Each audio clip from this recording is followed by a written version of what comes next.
Thank you, Cindy. It's so good to be with you here on this snowy, cold December morning.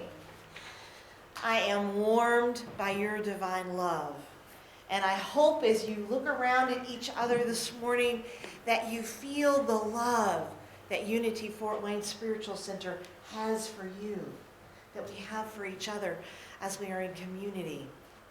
I was just 7 days ago. Oh, sorry. And the voice of God spoke. I cannot be stopped, sorry. Just a mere 7 days ago, I was on a sunny beach in very warm temperatures. And as I spent time with my spiritual teacher, I was reminded of what lights me up. You know, we started several weeks ago, seems like forever now, at the beginning of Advent, talking about that Advent is this call for us to be present to what lights us up, to what brings awe into our lives, wonder, rapt attention. And I was reminded that what lights me up is being right here every Sunday morning with you. That being surrounded by people who share some of the same thoughts that I do, and being able to serve you is what lights me up. And so it's good to be back home. I also had an opportunity to find my own Christmas wonder. So for many of you who've gotten to know me, it will not surprise you that I stood on the bow of a ship as far out of the edge as I could possibly get, with my eyes wide in childlike wonder as I cruised the channel of Punta Gorda and whoo and ah and all the Christmas lights. It was so fun to be in that space again and to remember that that's really what we came here for. We came here to find that peace, to find that wonder, to find that joy. Yeah, me and my microphones lately.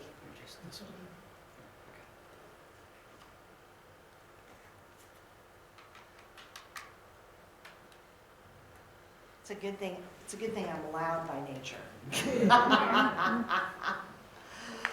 Oh.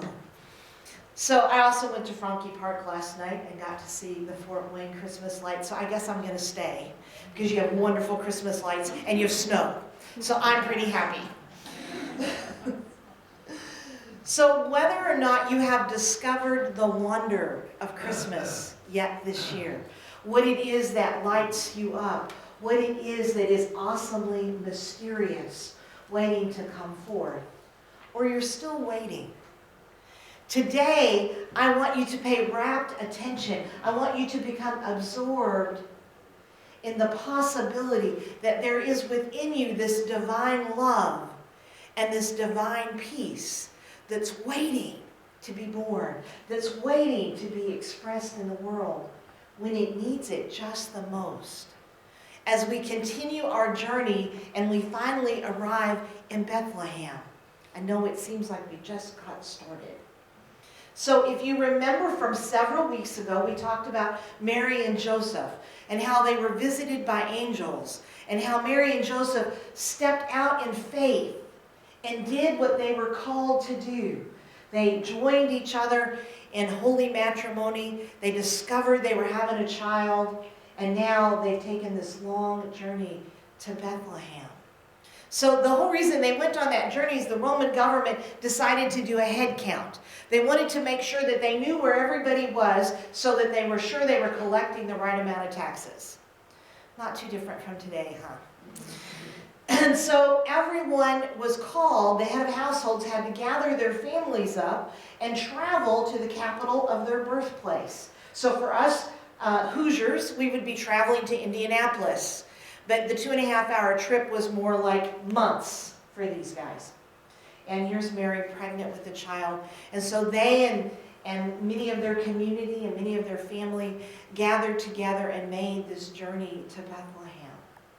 Now remember that we talked about that the Christmas story is our story. It's about us and what we're giving birth to and what we're being called to do.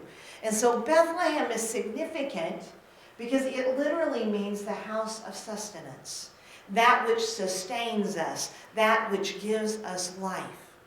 And metaphysically, Bethlehem represents an awareness that there is an energy, a creative energy, a force that provides us with everything we need all the time, that sustains us when we are open to it, that is accessible to everyone. Bethlehem is often called also the city of David. And the city of David is a consciousness that's ruled by faith and love. You see, the only way to find peace is through faith and love.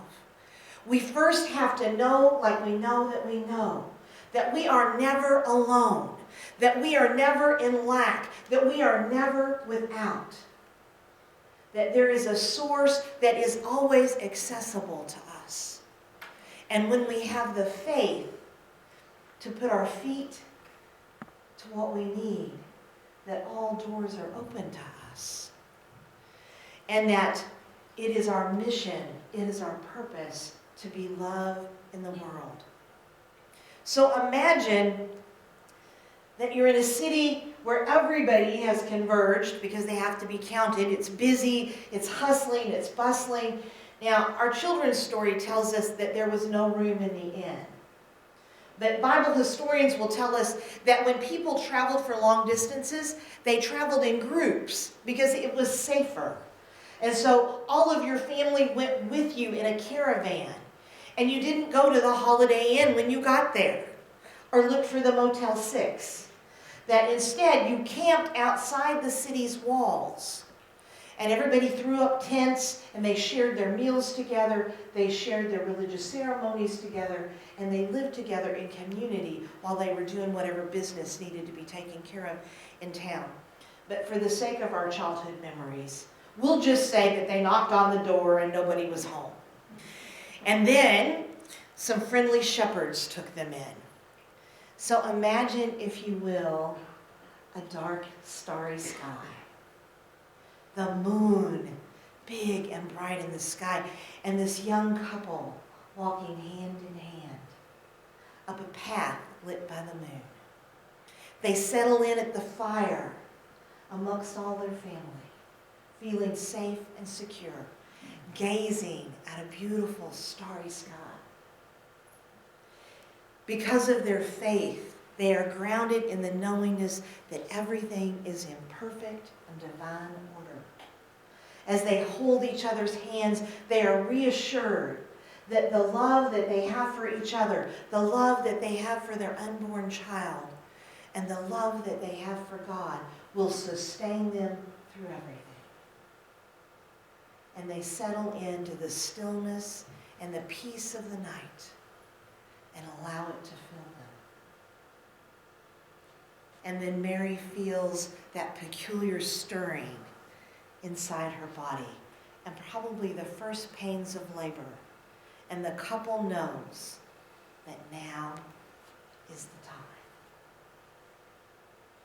One of my very favorite Christmas songs is, Mary, did you know? Mary, did you know? What did she know? I think it pulls on my heartstrings as a mother and that awesomely mysterious journey to motherhood. And how I had absolutely no idea what I was in for. And I decided, looking back, that that was grace in action. Because I'm pretty sure about halfway through I'd have turned back if I'd had any idea. Mary, did you know? I know as a mom and as a person who loves children, the one thing I know that Mary knew was the love that she had for this child. It is a love beyond all other. And that love resides in each of us because each of us are Mary. Hypatia Housebrook, in the trip to Bethlehem, tells us that Mary, the mother of Jesus, symbolizes love in its highest sense. The love she symbolizes is the idea of eternal spiritual harmony with everyone and everything, and the soul's eternal oneness with God. So it's a love not like the human love that we experience that can run hot and cold. You know, I was in love about 1,000 times before I became 25. Some of them lasted a minute, like some of my marriages. Some of them lasted a bit longer, right? Human love comes and goes based on circumstances. But the divine love that Mary embodied is that love that knows no matter what, we are all connected. That love that knows that we can never, ever, ever be separated from Source. The Source is always with us, no matter how hard we try to deny it. That's the love she was talking about. And so Mary calls for us to be that in the world. That when we look at conflict, when we look at circumstances that are stressful, when we're feeling anxiety, when you're having Christmas dinner with your family, to remember that you are connected to every single person that you meet. And that they have within them the same Christ child that you have within you. So that you can be a little kinder, a little more compassionate. Mary, did you know that that sleeping child you held was the great I am? How many of you have held a baby before? Oh, almost everybody. How many of you have seen a child sleeping? When they were 2, that was my favorite thing to see. The child sleeping. When you see a newborn baby, almost, I mean, I don't care how grouchy you are, immediately you hear, "Aww." Right? There's something about that newness that reminds us of innocence, of purity. Children are the embodiment of divine love. They remind us of everything that's potential in us. You know, it's not a big leap in faith for me when I kiss my grandchildren at night to know that I'm kissing the face of God. We are also baby Jesus. Hypatia tells us that the Christ child reminds us of our potentiality, of the future, of new life. As Cindy sang to us, that child is within us, that light, that knowingness that everything is possible, that everything is open to us. We are also love and faith, and we are also expectation. Whatever we desire. Mary and Joseph and the baby were not the only ones impacted that fateful night.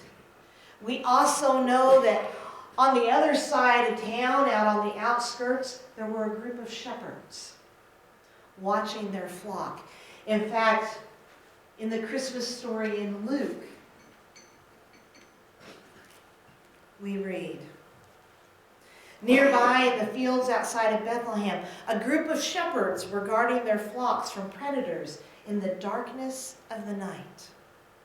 Suddenly a messenger of the Lord stood in front of them, and the darkness was replaced by a glorious light, the shining light of God's glory. They were terrified. Don't be afraid. Listen, I bring good news, news of great joy for people everywhere. Today in the city of David, a liberator has been born for you. He is the promised anointed one, the supreme authority. You will know you have found him when you see a baby wrapped in a blanket lying in a manger. At that moment, the first heavenly messenger was joined by thousands of other messengers, a vast heavenly choir. They praised God, singing, "To the highest heights of the universe, glory to God, and on earth, peace among all the people who bring pleasure to God." Shepherds. Now, the interesting thing about shepherds is early in the history of the Bible, the shepherds were front and center. Moses was a shepherd. David, a young boy who killed a huge giant and became a king, was a shepherd.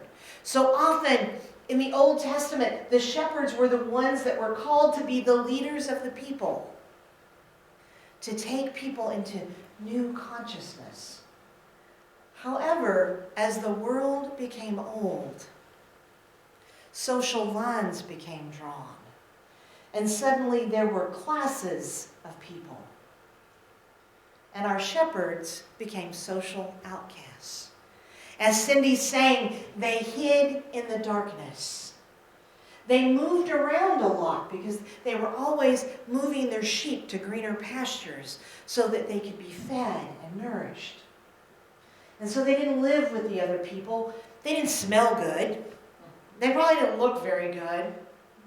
Some people thought they were unsophisticated, uneducated, even thieves. And so no one paid much mind to the shepherds. They kind of hid in the darkness. They kept to themselves. And they were also considered religiously unclean.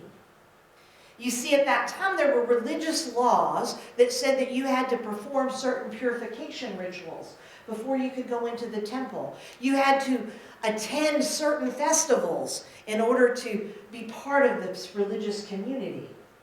And because of the nature of the shepherd's work, staying up all night with their sheep and hanging out in the fields, they weren't able to do all the things that the law required. And so they were deemed unworthy of God. I wonder how many of us have felt unworthy. How many of us, as we walked through the doors of Unity, carried with us some notion that we weren't doing it right, that we weren't living it right, that we weren't being it right. Whether it was from our circumstances or from the beliefs that we walk around in. Many of us today still carry that unworthiness with us. And yet, this baby that would change everything, this baby that would remind us that we are the light of the world, was born among these people, among those who thought themselves forgotten, those who thought themselves unworthy. This is where the light shone, where it was most needed. When I think about the shepherds, I think about one of my favorite Joan Osborne songs, probably the only Joan Osborne song that I know, truth be told. What if God were one of us? Just a slob like one of us. Just a stranger on a bus trying to find his way home. What if God had a face? What would he look like? Look around the room this morning. Because the good news of the Christmas story is that God is not just among us, God is us. God is living and breathing through us each and every moment. As Cindy sang, the Christ child dwells within us. And the good news is that it's in everyone. No one is excluded. Here are the words again from Luke. Don't be afraid. Listen, I bring good news. News of great joy. News for people everywhere. Not just ones that look a certain way, ones that have a certain income level, or some that just believe a certain way. No, good news for everyone, everywhere. That all of us All of us are the light. And the choir sang, to the highest heights of the universe, glory to God, and on earth peace among all people who bring pleasure to God. So I don't subscribe to a God out there that I'm trying to make happy. I subscribe to a God in here, a Christ within. And pleasing that Christ within is really about being in harmony. When I am living my purpose, when I am shining like the Bethlehem star, when I am love in this world, I am in harmony. I am pleasing that source that's within me. Each and every day, you have an opportunity, not just at Christmas, but from this point forward, to walk in faith, to be grounded in a faith that you don't ever have to be alone. You don't ever have to be in lack, ever. Grounded in faith and wrapped in love like that baby in the manger. Knowing that that divine love is in you. Always. You don't have to work for it. You don't have to earn it. Love is who you are. One of my other favorite Christmas hymns is "O Holy Night," and we heard the most beautiful rendition of that yesterday at a concert. And it says of Jesus, his law is love. His gospel is peace. The one and only thing that Jesus came to teach us was that we are the light of love in the world. And when you live as love and you stand in faith, peace is who you become. And so I leave you with these words from John.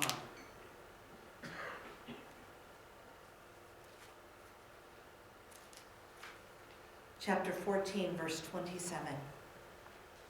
Peace I leave with you. My peace I give you. I do not give to you as the world gives.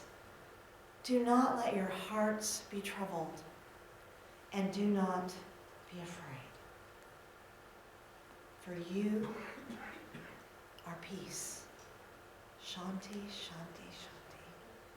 Peace.